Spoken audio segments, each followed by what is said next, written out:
Hello everyone, welcome back to my YouTube channel Suriya learning house. কেমন আছো তোমরা সবাই? আশা করি তোমরা সকলে ভীষণ ভালো আছো। তোমাদেরকে যদি কেউ জিজ্ঞেস করে কটা বাজছে রে এখন, তোমাদের মধ্যে যারা ঘড়ি দেখতে জানো তারা খুব সহজেই বলে দিতে পারবে, কিন্তু যারা এখনো দেখতে শেখোনি তাদের বলতে একটু অসুবিধা হবে। আজকে আমি তাই তোমাদেরকে কি করে ঘড়ি দেখতে হয় খুব সহজে শিখিয়ে দেবো। আমার ভিডিওটা তাই স্কিপ না করে পুরোটা দেখার চেষ্টা করো। আমার মনে হয় আজকের পর থেকে তোমরা সকলে খুব সহজেই ঘড়ি দেখতে শিখে যাবে। ঘন্টার কাঁটা কোনটা, মিনিটের কাঁটা কোনটা, সেকেন্ডের কাঁটা কোনটা, 1 ঘন্টায় কত মিনিট হয়, এই ধরনের আরও ইত্যাদি ইত্যাদি যে সমস্ত ছোট ছোট প্রশ্নগুলো আছে আমি তোমাদেরকে আজকে সব বুঝিয়ে বলে দেব। তাহলে চলো আর দেরি না করে ভিডিওটা শুরু করা যাক। ভিডিওটা শুরু করার আগে বলে রাখি, যারা আমার চ্যানেলে নতুন তারা অবশ্যই আমার চ্যানেলটিকে সাবস্ক্রাইব করে নিও, আর সাবস্ক্রাইব লেখা বাটনটির পাশে যে বেল আইকনটি আছে সেটিকেও প্রেস করে রেখো। তাহলে যখনই আমি কোনো ভিডিও পোস্ট করব তার নোটিফিকেশান সবার আগে তোমরা পেয়ে যাবে। আর ভিডিওটা পুরো দেখার পর যদি ভালো লেগে থাকে তাহলে অবশ্যই ভিডিওর তলায় একটা লাইক করো, আর বন্ধুদের সাথে শেয়ার করতে কিন্তু ভুলো না।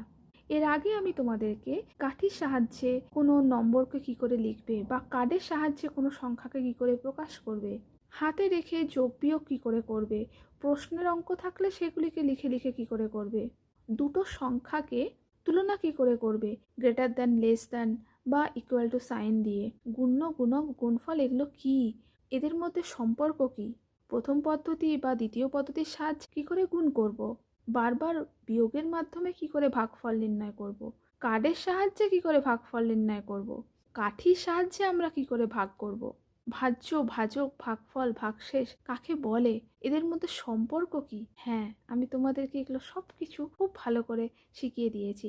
যদি কেউ আমার ভিডিওগুলি দেখে না থাকো তাহলে অবশ্যই আমার চ্যানেলে ভিজিট করে সেগুলি দেখে নিতে পারো। তাহলে চলো এবার ভিডিওটা শুরু করা যাক। আজকে আমি তোমাদেরকে করাবো ক্লাস 2 আমার বইয়ের পাতা 218। পেজটা শুরু করার আগে তোমাদেরকে আমি ঘড়ি সম্বন্ধে একটু ডিটেলসে বলে দিই। ধরো এটা একটা তোমাদের ঘড়ি। ঘড়িতে আমরা কতগুলো নাম্বার দেখতে পাই? 12টা নাম্বার দেখতে পাই, 12টা সংখ্যা থাকে। 1 2 3 4 5 6 7 8 9 10 11 12। এই সংখ্যাগুলো কিন্তু সব ইংলিশে লেখা থাকে। আর দুটো কাঁটা থাকে, একটা ছোট কাঁটা আর একটা বড় কাঁটা। ছোট কাঁটাটাকে বলা হয় ঘন্টার কাঁটা, আর বড় কাঁটাটাকে বলা হয় মিনিটের কাঁটা। এছাড়াও আরেকটা কাঁটা আমরা আগে দেখতে পেতাম যেটাকে বলা হয় সেকেন্ডের কাঁটা। এখানে দেখো একটা ঘড়ির মধ্যে দুটো সংখ্যার মাঝে 4টে করে দাগ থাকে। এখানেও যদি দেখো দুটো সংখ্যার মাঝে 4টে করে দাগ আছে। টোটাল হচ্ছে যে গিয়ে যদি আমরা সমস্ত দাগগুলোকে আমরা গুনি, এই যে তোমরা ডটগুলো দেখতে পাচ্ছ এগুলোকেও তোমরা কিন্তু একটা করে দাগ ধরবে। এইভাবে যদি আমরা গুনি 1 2 3 4 5 6 7 8 9 10, এইভাবে যদি আমরা গুনতে থাকি তাহলে আমরা দেখতে পাবো মোট 60টা দাগ আছে। তার মানে হচ্ছে একটা ঘড়ির কাঁটা যখন বড় কাঁটাটা ধরো 12-এ আছে, তারপর সে 1-এ যাবে, তারপর সে 2-তে যাবে, তারপর আস্তে আস্তে 3-তে যাবে। 12 থেকে শুরু করে এইভাবে ঘুরতে ঘুরতে ঘুরতে ঘুরতে ঘুরতে ঘুরতে যখন সে আবার 12-এ আসবে তখন সে 1 আওয়ার কমপ্লিট করে। এই দাগটা থেকে এই দাগটা হচ্ছে 1 মিনিট, এই দাগটা থেকে এই দাগটা হচ্ছে 1 মিনিট, এই দাগটা থেকে এই দাগটা হচ্ছে 1 মিনিট। ঠিক আছে, একটা দাগ থেকে আরেকটা দাগ যেতে কত সময় লাগে?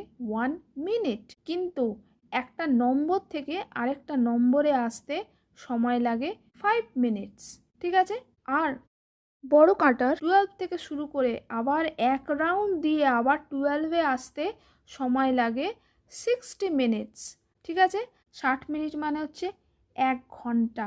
ঠিক আছে, তাহলে আমরা কি বললাম? 1 ঘন্টা সমান 60 মিনিট, আবার 1 মিনিট সমান 60 সেকেন্ড। এখন দেখো ছোট কাঁটাটা আছে 1-এর ঘরে আর বড় কাঁটাটা আছে 12-র ঘরে। যখনই তোমরা আঁকবে এই ছোট কাঁটাটার হাইটটা কিন্তু একটু ছোট হবে, বড় কাঁটাটার হাইটটা কিন্তু একটু বড় হবে। আঁকার সময় একটু খেয়াল রেখো কাঁটাগুলো যেন এইভাবে বা এইভাবে বেঁকে না যায়। যখন যে টাইমটা তোমরা ঘড়িতে দেখাবে চেষ্টা করো যে কাঁটাগুলোকে ঠিক সেই স্থানের দিকে ঠিক করে দেখে আঁকার। এখানে আমি দেখো ছোট কাঁটাটাকে দেখাতে চেয়েছি একের দিকে, তাহলে আমরা যদি লম্বা করে টানি মোটামুটি একের দিকে কিন্তু যাচ্ছে। এটা কি মনে হচ্ছে যে 1 আর 2 এর মাঝে চলে যাচ্ছে? না, 1 আর 2 এর মাঝে যদি চলে যায় তখন কিন্তু আলাদা টাইম বোঝায়। সেই জন্য যখন যে টাইমের কথা বলবে চেষ্টা করবে কাঁটাগুলোকে সেইভাবে আঁকার। এখানে আমি বলতে চাইছি যে ছোট কাঁটাটা থাকবে 1-এর ঘরে, বড় কাঁটাটা থাকবে 12-র ঘরে।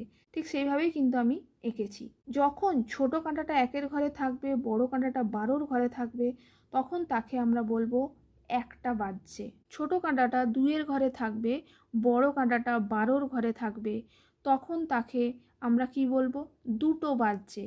যখন ছোট কাঁটাটা 3-এর ঘরে থাকবে, বড় কাঁটাটা 12-র ঘরে থাকবে, তখন আমরা বলবো 3টে বাজছে।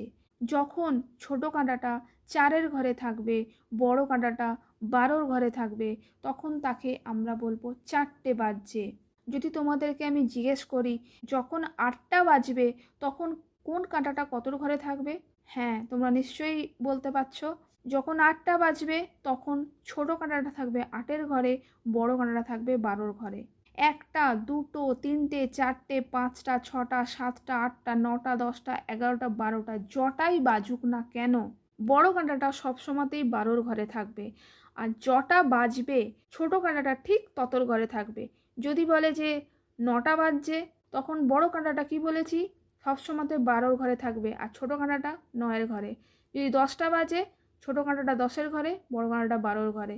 যদি 11টা বাজে ছোট কাঁটাটা 11-র ঘরে, বড় কাঁটাটা 12-র ঘরে। যদি 12টা বাজে তখন কি হবে?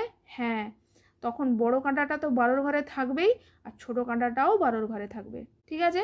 তার মানে হচ্ছে কাঁটা দুটো ঠিক এরকম থাকবে, ছোট কাঁটাটাও 12-র ঘরে, বড় কাঁটাটাও 12-র ঘরে। ঠিক আছে? তোমাদেরকে আমি একটু আগে বলছিলাম সেকেন্ডের কাঁটা। সেকেন্ডের কাঁটা কি হয়? সবসময়তে কিন্তু tick tick tick tick tick tick tick tick tick tick tick tick করে সবসময় ঘুরতে থাকে। সেকেন্ডের কাঁটাটা 12 থেকে শুরু করে যখন tick tick tick tick tick tick tick tick tick tick tick tick করে ঘুরতে ঘুরতে যখন আবার 12 এসে পৌঁছয়, তখন এই যে মিনিটের কাঁটাটা আছে সেটা এই 1 ঘর এগোয়। আবার যখন সেকেন্ডের কাঁটাটা tick tick tick tick tick tick করে ঘুরতে ঘুরতে করতে ঘুরতে যখন আবার 12 এসে পৌঁছয়, এক রাউন্ড কমপ্লিট করে, তখন আবার এই যে মিনিটের কাঁটাটা আছে সেই মিনিটের কাঁটাটা আবার আরেক ঘর কিন্তু এগোয়। ঠিক আছে? এইভাবে কিন্তু ঘড়ি চলে। এরপর মিনিটের কাঁটা যখন 1 রাউন্ড এইভাবে কমপ্লিট করে তখন এই ছোট কাঁটা এই একটা নাম্বার থেকে আরেকটা নাম্বারে যায়। 12 থেকে 12 থেকে 1-এ যাবে। যদি 1-এ থাকে তাহলে 1 থেকে 2-তে যাবে। বুঝতে পেরেছো? তাহলে সেকেন্ডের কাঁটা যখন পুরো একটা রাউন্ড কমপ্লিট করে তখন হয় 1 মিনিট। আর এই পুরো রাউন্ড কমপ্লিট করতে সেকেন্ডের কাঁটা কতক্ষণ সময় নেয়? 60 সেকেন্ড। সেই জন্য আমি লিখেছি যে 1 মিনিট সমান হচ্ছে গিয়ে 60 সেকেন্ড। আবার এই বড় কাঁটাটা পুরো ঘড়িটাকে ঘুরতে সময় নেয় 60 মিনিট। আর 60 মিনিটে কি হয়? 1 ঘন্টা। সেই জন্য আমরা লিখেছি 1 ঘন্টা সমান হচ্ছে যে গিয়ে 60 মিনিট। ঠিক আছে? এখানে যদি তোমরা গুনে দেখো তাহলে তোমরা দেখতে পাবে এই টোটাল এই দাগগুলোর সংখ্যা হচ্ছে 60টা। সেই জন্য সেকেন্ডের কাঁটাটা যখন পুরোটা কমপ্লিট করে তখন সেটা হচ্ছে যে গিয়ে 1 মিনিট হয় 60 সেকেন্ডে। আবার এই মিনিটের কাঁটাটা যখন পুরোটা কমপ্লিট করে তখন হয় 60 মিনিটে 1 ঘন্টা। এইভাবে আমাদের 24 ঘন্টায় হয় 1 দিন। 24 ঘন্টা সমান 1 দিন। বুঝতে পেরেছো? এরপর চলো দেখি তোমাদের বইতে কি আছে। 218 পেজে দেখো তোমাদেরকে কি কি শেখাচ্ছে? ঘড়ি দেখি। এখানে দুটো তোমাদেরকে করে দিয়েছে। ছোট কাঁটাটা কোথায় আছে? 6-এর দিকে। আর বড় কাঁটাটা আছে 12-র দিকে। তাহলে কি বললাম? কটা বাজবে? 6টা। আবার এখানে দেখো বড় কাঁটাটা 12-র দিকে আছে আর ছোট কাঁটাটা কততে আছে? 1-এ। তার মানে কটা বাজবে? 1টা। এটা বলো তো কত হবে? বড় কাঁটাটা যেমন 12-তে থাকার তেমনি 12-তেই আছে। ছোট কাঁটাটা কততে আছে? 10-এ। তার মানে কটা বাজবে? 10টা। এটা দেখো বড় কাঁটাটা আছে 12-র দিকে আর ছোট কাঁটাটা কততে আছে? 7-এ। কটা বাজবে? 7টা। তোমরা একটা জিনিস নিশ্চয়ই লক্ষ্য করেছো, ঘড়িতে দেখো সবসময়তে নম্বরগুলো কিন্তু ইংরেজিতে লেখা হয়। তোমরা নিচে টাইমগুলো তোমরা বাংলায় লিখছো ঠিক আছে, কিন্তু ঘড়ির ভেতরের নাম্বার কিন্তু সবসময়তে ইংলিশে লিখবে। ঠিক আছে? এখানে দেখো বড় কাঁটাটা আছে 12 ঘরে আর ছোট কাঁটাটা কততে আছে 9 ঘরে, তার মানে কটা বাজছে 9টা। বড় কাঁটাটা 12 ঘরে, ছোট কাঁটাটা 3 ঘরে, কটা বাজবে 3টে। বড় কাঁটাটাও 12 ঘরে, ছোট কাঁটাটাও 12 ঘরে, কটা বাজবে 12টা। বুঝতে পারলে? এরপরে তোমাদেরকে এখানে সময় দিয়ে দিয়েছে, তোমাদেরকে কাঁটাগুলোকে ড্র করতে হবে, কাঁটাগুলোকে আঁকতে হবে। সময়টা কত দিয়েছে 4টে। 4টে মানে বড় কাঁটাটা কোথায় থাকবে আর ছোট কাঁটাটা কোথায় থাকবে বলো? বড় কাঁটাটা 12 ঘরে থাকবে আর ছোট কাঁটাটা কোথায় থাকবে? যেহেতু 4টে বলছে তাই 4 ঘরে থাকবে। ঠিক আছে, এখানে কটা বাজছে 6টা, তার মানে কি বড় কাঁটাটা হচ্ছে 12 ঘরে থাকবে আর ছোট কাঁটাটা থাকবে 6 ঘরে। এখানে কটা বাজছে 8টা, তার মানে কি বড় কাঁটাটা 12 ঘরে আর ছোট কাঁটাটা 8 ঘরে। বুঝতে পারলে? এরপরে আছে 11টা, তার মানে কি বড় কাঁটাটা 12 ঘরে, ছোট কাঁটাটা 11 ঘরে। ঠিক আছে, আর এই লাস্টেরটা কি আছে 2টো, তার মানে কি বড় কাঁটাটা 12 ঘরে, ছোট কাঁটাটা 2 ঘরে। ঠিক আছে, তাহলে বুঝতে পারলে কি করে ঘড়ি দেখতে হয়? তাহলে আমার মনে হয় যে আজকের পর থেকে তোমাদেরকে যদি কেউ জিজ্ঞেস করে যে 7টা যদি বাজে কাঁটা দুটো কোথায় থাকবে বলো, তোমাদের বলতে কোনো অসুবিধে হবে না। আজকে আমি তোমাদেরকে 1টা 2টো 6টা 8টা 10টা 12টা বাজলে কাঁটাগুলো কোথায় থাকবে এটাই তোমাদেরকে আমি আজকে বোঝালাম। এর পরের দিন আমি তোমাদেরকে বলবো 12:30টা বাজলে কাঁটাটা কোথায় থাকবে, 1:30টা বাজলে কাঁটাটা কোথায় থাকবে, 6:30টা বাজলে কাঁটা দুটো কোথায় থাকবে। ঠিক আছে, তাহলে আজকের ভিডিওটা আমার এই পর্যন্তই। আমার ভিডিওটা যদি তোমাদের ভালো লেগে থাকে তাহলে অবশ্যই ভিডিওর তলায় একটা লাইক করো, বন্ধুদের সাথে শেয়ার করো। আর হ্যাঁ, চ্যানেলে নতুন হলে চ্যানেলটিকে সাবস্ক্রাইব করতে কিন্তু ভুলো না।